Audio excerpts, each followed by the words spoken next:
Bismillahirrahmanirrahim. Assalamu alaikum dear students. My name is Aisha Salim. I hope you all are fine and doing well. Today the topic of our discussion is transport system in living organisms, basically in humans. So in this SLO we will explain that humans and living organisms have a complex transport system for the transportation of various substances. These various substances are maybe harmful or maybe waste products or maybe useful substances.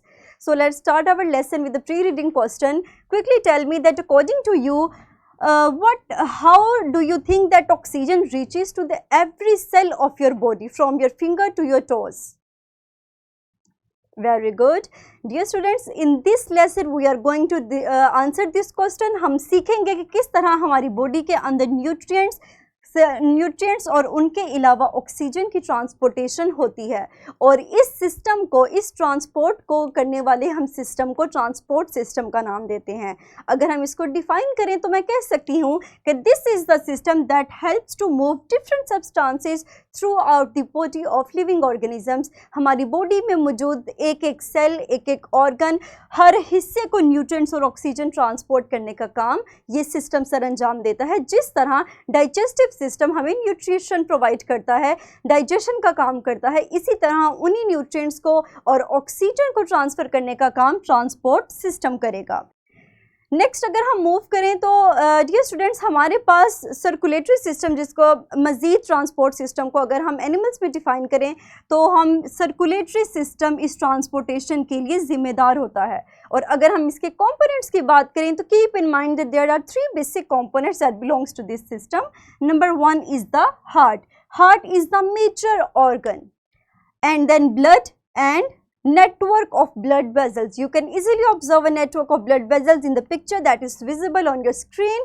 तो इस पूरी picture के अंदर आप देख सकते हैं कि बेसिक ऑर्गन, जो मेजर ऑर्गन है, वो हमारे पास हार्ट है. उसके अलावा a network of blood vessels हैं जो कि ट्रांसपोर्टेशन में मदद देंगी. मज़ीद हम आगे चलते हैं. अगर हम इसके मेजर ऑर्गन को डिफाइन करें, हार्ट को, तो इसकी फंक्शनिंग क्या होगी? क्या आप में से मुझे ये बता सकता है कि what function does heart performs? Very good. Dear students, heart pumps the blood which carries oxygenated blood, which plays an important role in the transportation of oxygenated and deoxygenated blood throughout the body, and this function takes place with the help of a network of blood vessels that spreads throughout the body. और इन्हीं network of blood vessels की वजह से हमारी body के अंदर, हमारी body के हर हिस्से में ट्रांसपोर्टेशन पॉसिबल होगी. मज़ीद ये ट्रांसपोर्टेशन किस तरह होगी? डियर स्टूडेंट्स, हमारे पास ब्लड वेसल्स से ट्रांसपोर्टेशन दो अहम प्रोसेसेस के ज़रिए होती है. Number 1 is the diffusion and other is active transport. Basically diffusion हमारे पास ट्रांसपोर्ट है from higher concentration towards lower concentration, whereas there are some substances that does not moves by the process of diffusion. तो फिर वो किस process के तहत move करेंगी? डियर स्टूडेंट्स, हमारे पास वो प्रोसेस है active transport, in which substances moves from lower concentration towards the area of higher concentration. तो इस मूवमेंट के जरिए हमारी बॉडी के अंदर ट्रांसपोर्टेशन का प्रोसेस, न्यूट्रिएंट्स की या गैसेस के एक्सचेंज का प्रोसेस होता है. मज़ीद अगर हम इसकी इम्पोर्टेंस की बात करें तो ये सिस्टम हमारी बॉडी के अंदर बहुत अहमियत का हामिल है, और इसकी वजह ये है कि हमारी बॉडी के अंदर normal proper functioning and growth के लिए ट्रांसपोर्ट सिस्टम का होना बहुत ज़रूरी है. अगर आपकी बॉडी को प्रॉपर ज़रूरत के मुताबिक ऑक्सीजन या न्यूट्रिएंट्स नहीं मिलेंगे तो you are unable to perform your daily functions properly. तो आप अपने किसी भी काम को बेहतर तरीके से सरअंजाम नहीं दे सकेंगे. Now we use our knowledge to achieve a skill, that is skill 2.5. You can easily open this skill by scanning the QR code that is pasted on your books. तो हम अगर अपनी वर्क स्किल शीट की तरफ move करते हैं, dear students, pause your video for few seconds and use this knowledge to solve this skill sheet.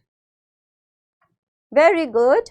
Dear students, let's summarize the lesson. In today's lesson, हमने सीखा ट्रांसपोर्ट सिस्टम के बारे में। हमने कहा कि ये कैसा सिस्टम है जो कि ह्यूमन बॉडी के अंदर न्यूट्रिएंट्स को या ऑक्सीजन की ट्रांसपोर्टेशन को सरअंजाम देगा। Secondly we will discuss about the circulatory system.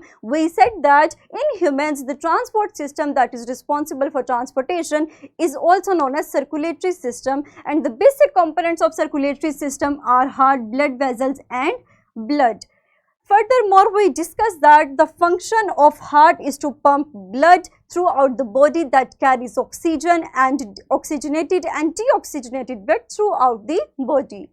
मज़ीद हमने डिस्कस किया ट्रांसपोर्ट सिस्टम के प्रोसेसेस के बारे में। We discussed that in humans diffusion and active transport these are the two major processes that takes place, जो कि ट्रांसपोर्टेशन के प्रोसेस में शामिल होते हैं। फर्दर हमने इम्पोर्टेंस की, इसकी अहमियत को डिस्कस किया, जिसमें मैंने आपको बताया कि हमारे पास ये वो सिस्टम है जिसके तहत ह्यूमन बॉडी प्रॉपर फंक्शनिंग या ग्रोथ करेगी, और अगर ये सिस्टम हमारे पास ख़राब हो जाए तो we are unable to perform our daily functions properly. So that's all about today's lecture. Now pause your video for few second and solve the worksheet that is visible on your screen. The link of this worksheet is also available in the description of this video. Very good. Dear student, that's your homework. Note down this homework and use your knowledge to solve this, to answer this question. Very good.